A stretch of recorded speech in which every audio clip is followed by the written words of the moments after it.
Já se perguntou se os primeiros sinais da doença de Alzheimer podem não ter nada a ver com a memória? Costumamos pensar que tudo começa com chaves esquecidas ou nomes que não nos vêm à cabeça. Mas e se eu lhe disser que seu ente querido pode se lembrar perfeitamente de eventos de 30 anos atrás, enquanto a doença já começou a sua ação silenciosa? Hoje, vamos falar sobre os 5 primeiros e mais sutis sinais da doença de Alzheimer. São aquelas pequenas coisas do dia a dia que costumamos atribuir ao cansaço, a um mau humor passageiro ou simplesmente ao envelhecimento natural. E conhecer esses sinais pode nos ajudar a ganhar o que temos de mais valioso: tempo. Mas vamos deixar algo bem claro. A doença de Alzheimer não é apenas o esquecimento que vem com a idade. É uma doença cerebral progressiva que, lentamente, destrói a memória e as capacidades cognitivas. Imagine que o seu cérebro é uma vasta biblioteca com milhões de livros. A doença não se limita a arrancar páginas. Ela primeiro confunde o catálogo, depois quebra as estantes e, por fim, apaga as luzes nas salas de leitura. E esse processo tem início nos cantos mais discretos dessa biblioteca. Vamos começar com o primeiro, e talvez o mais insidioso, sinal, que muitas vezes se disfarça de uma característica comum de personalidade: a alteração no senso de humor e nas habilidades sociais. Imagine um ente querido, por exemplo, seu pai ou avô, que sempre foi a alma da festa. Ele contava piadas, sempre sabia o que dizer, tinha tato e era charmoso. E de repente, você percebe que as piadas dele ficaram diferentes, sem graça, e por vezes, francamente inadequadas, até cruéis. Ele pode dizer algo ofensivo a um convidado à mesa e, genuinamente, não entender por que todos ficaram em silêncio. Não é que ele tenha se tornado, de repente, uma pessoa má.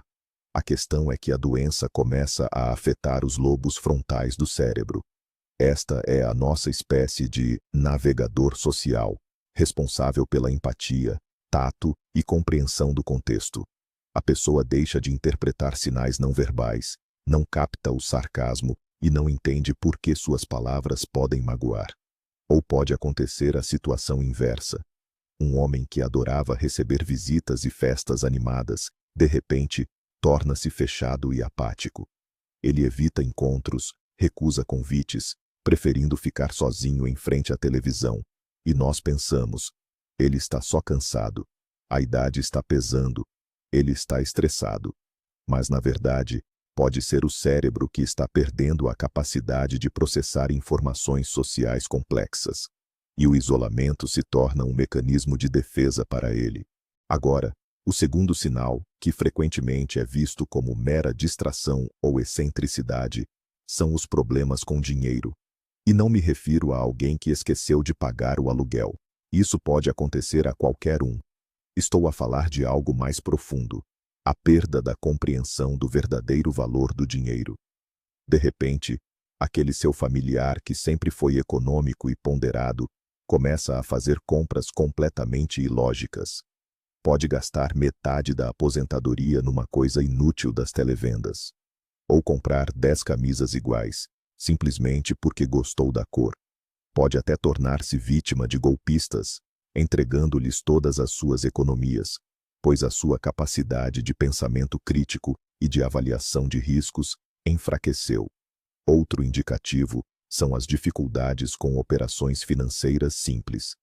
Uma pessoa que, a vida inteira, geriu o orçamento familiar, de repente não consegue calcular o troco corretamente numa loja. Fica longos minutos no caixa, remexendo nas notas, e parece completamente perdida. Ou não consegue preencher uma fatura para pagar as contas domésticas. Para ela, os números e o seu significado começam a perder o sentido, transformando-se em meros símbolos abstratos. Isso não é desleixo. É o cérebro a perder uma das mais importantes habilidades para sobreviver no mundo moderno. O terceiro ponto, e talvez o mais complicado de identificar, porque se confunde facilmente com uma simples falta de jeito, são os problemas de percepção visoespacial. Pode soar complexo, mas na prática é algo bem visível e com impacto no dia a dia. E é fundamental sublinhar: não se trata de má visão, nem da necessidade de óculos. Trata-se de como o cérebro processa as informações visuais que os olhos recebem. O exemplo mais claro é a condução. Alguém com 40 anos de experiência ao volante, sem nunca ter sofrido um acidente, de repente começa a ter dificuldades para estacionar. Constantemente raspa no meio-fio, não consegue sentir as dimensões do veículo e não avalia corretamente a distância para outros carros. Mas isso também se manifesta nos pequenos gestos. Ele tenta servir uma bebida, mas derrama ao lado do copo. Tenta pendurar um quadro na parede, mas não consegue acertar o prego na argola. Pode tropeçar em piso plano ou ter dificuldade em descer escadas, porque o seu cérebro deixou de interpretar corretamente a profundidade e a distância. Isto não é apenas falta de jeito, é uma falha no GPS interno do nosso cérebro. Este próximo ponto, embora intimamente ligado ao anterior, foca-se na sequência de ações. Frequentemente, atribuímos isso a uma simples falta de atenção. No entanto, refiro-me às dificuldades em executar tarefas familiares, especialmente aquelas que envolvem vários passos. Um exemplo clássico é a preparação de uma refeição. Imagine a sua mãe, que passou a vida a fazer o seu famoso bolo de maçã, conhecendo a receita de cor. E um dia, você a encontra no meio da cozinha, completamente desorientada. Ela já colocou a farinha e os ovos na massa, mas não se lembra do que fazer a seguir. Pode esquecer-se de adicionar o açúcar, ou até mesmo de levar o bolo ao forno. Esta falha manifesta-se em diversas situações. Uma pessoa pode começar a vestir-se, colocar a camisa e, de repente, congelar, esquecendo-se de abotoá-la. Ou, ao tentar usar a máquina de lavar, que conhece há anos, confunde os programas e não entende por que ela não inicia. Não se trata de preguiça ou cansaço. É o cérebro que perde a capacidade de construir e reter na memória uma sequência lógica de ações. Primeiro A, depois B, depois C. Um algoritmo que para nós é simples, para essa pessoa torna-se um quebra-cabeças extremamente complexo. Agora, passamos a algo que talvez seja o mais doloroso de notar. É a perda de iniciativa e uma apatia total.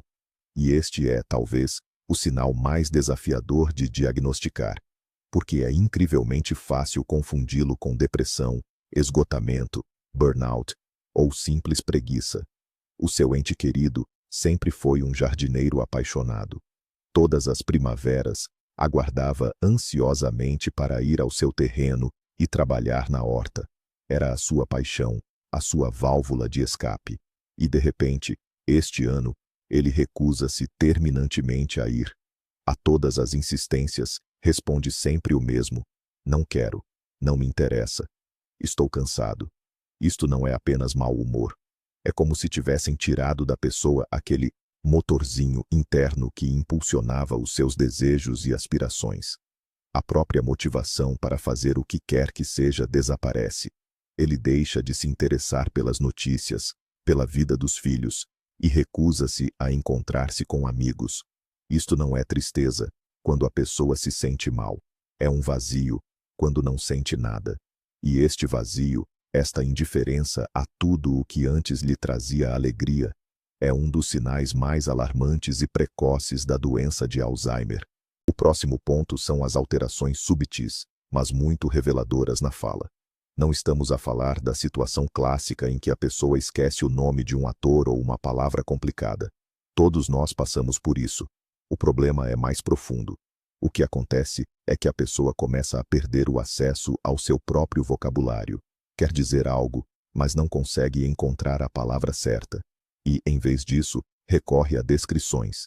Em vez de dizer, dê-me por favor o relógio, dirá, passa-me, aquela coisa que mostra as horas no pulso. Ou, em vez da palavra chave de fendas, aquele pauzinho para apertar parafusos. A sua linguagem torna-se mais simples e pobre, usando mais frequentemente palavras de preenchimento, como tipo, coiso. Outro marcador linguístico. A pessoa começa a ter dificuldade em manter uma conversa em grupo. Perde rapidamente o fio da conversa, desconecta-se do diálogo, pede para repetir o que acabou de ser dito, ou simplesmente se retrai em silêncio. Isto é um sinal de que o cérebro já não consegue gerir a multitarefa de processar conversas rápidas e complexas. Agora, vamos falar sobre aquelas pequenas coisas do dia a dia que, à primeira vista, podem parecer apenas engraçadas ou até absurdas. A pessoa começa a guardar objetos em lugares onde eles definitivamente não pertencem. E todos nós, de vez em quando, podemos, por puro cansaço ou distração, guardar o controle da televisão na geladeira. Mas aqui, o que se observa é um comportamento sistemático e ilógico. Você pode encontrar os óculos no açucareiro, ou a carteira na sapateira, ou um prato sujo no armário de roupas limpas. E o mais importante aqui não é o simples fato de a pessoa ter esquecido onde deixou o objeto. O ponto crucial é outro. No momento em que ela fazia isso, para o cérebro doente dela, aquela ação parecia completamente lógica e correta. Ela não vê nada de estranho naquilo. Quando você, mais tarde, encontra esses objetos e pergunta por que eles estavam ali, a pessoa ou não se lembra sinceramente de como os colocou, ou pode inventar uma explicação completamente descabida. Isso não é mera distração ou esquecimento. É uma quebra nas conexões lógicas do cérebro, onde as associações habituais, óculos na mesa, chaves na entrada, começam a se desintegrar. A seguir, vêm os problemas de orientação. E não me refiro a perder-se numa floresta desconhecida. Falo, sim, da perda de orientação em lugares que a pessoa conhece bem. Este é um dos sinais mais assustadores, e muitas vezes a pessoa guarda segredo sobre ele, por vergonha e medo. O seu ente querido pode ir à loja que frequentou nos últimos 20 anos, e a meio do caminho, parar, sem saber para onde ir a seguir. Uma rua familiar de repente parece-lhe estranha. Pode chegar à casa certa, mas não consegue encontrar a sua própria porta no prédio. Por vezes, isto manifesta-se até dentro da sua própria casa ou apartamento. A pessoa pode sair para ir à casa de banho durante a noite e, no regresso, perder-se no corredor, não conseguindo encontrar o seu quarto. Estes momentos de desorientação podem durar de alguns segundos a vários minutos e causam na pessoa um pânico intenso. Ela percebe que algo não está certo, mas não consegue controlar a situação. Outro sinal de alerta preocupante, que os familiares frequentemente desvalorizam como meras manias da idade ou desleixo, é a perda da autocrítica em relação ao próprio estado e à aparência. A autoavaliação adequada desaparece. Uma pessoa que sempre foi meticulosa com a sua imagem e higiene, de repente, deixa de cuidar de si.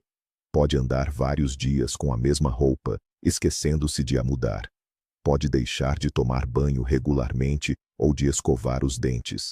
A sua aparência torna-se descuidada. E o mais importante aqui é que ele próprio não vê problema nenhum nisso.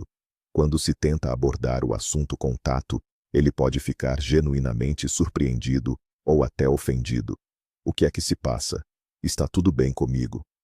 Ele perde a capacidade de se autoavaliar de forma adequada, de ter uma visão de si mesmo a partir de fora. Isso não se limita apenas à higiene. Pode sair à rua no frio com sapatos de verão ou vestir uma camisa ao contrário, e para ele, isso será perfeitamente normal.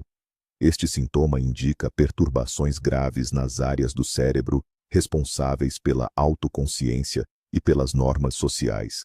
Por fim, e não menos importante, há um sintoma que esgota incrivelmente os familiares e cuidadores: as ações, frases ou perguntas repetitivas.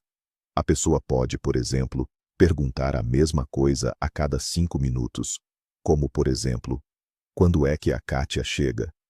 Você responde. 5 minutos depois, ele volta a perguntar: esqueci-me de algo, a Kátia vem hoje? Ele não faz isso para irritar nem provocar ninguém. Ele, na verdade, não se lembra genuinamente de ter perguntado e de já ter recebido a resposta. É um exemplo claríssimo de falha na memória de curto prazo. Imagine que a informação que lhe é dada simplesmente não grava no disco rígido do seu cérebro. Ela chega, mas é imediatamente apagada. Isso também se pode manifestar em ações repetitivas. Ele pode mudar a mesma coisa de lugar várias vezes, ou verificar constantemente se a porta que acabou de trancar está de facto fechada. Não se trata apenas de esquecimento. É uma falha de memória já a um nível sistêmico. Mas agora, o ponto mais importante. Aquele momento que, de fato, muda toda a nossa compreensão. Sabem qual é o maior e mais cruel engano da doença de Alzheimer? Todos esses sinais que mencionamos, a apatia, as piadas fora de lugar, as dificuldades com tarefas cotidianas como estacionar, ou erros financeiros, podem começar a manifestar-se 5, 10 e por vezes até 15 anos antes de a pessoa começar a ter perdas de memória significativas e receber um diagnóstico formal. 15 anos. É um período enorme. Pensem bem. Durante todo esse tempo, os familiares tendem a atribuir essas estranhezas a um temperamento difícil, ao estresse ou a manias da idade. Podem até discutir com a pessoa, sentirem-se magoados ou zangados, sem compreender que ela já está doente, que aquilo não é culpa dela. E é precisamente aqui que reside a verdadeira tragédia. Perde-se um tempo precioso, um tempo em que seria possível preparar-se, iniciar terapias de suporte que podem ajudar a retardar o avanço dos sintomas, organizar questões legais e financeiras, e o mais importante, simplesmente compreender o que se passa e oferecer ao ente querido mais apoio, carinho e paciência, em vez de críticas e repreensões.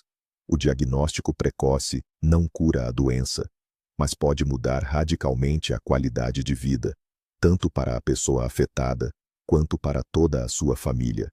Em resumo, os sinais menos óbvios da doença de Alzheimer não se manifestam apenas na perda de memória.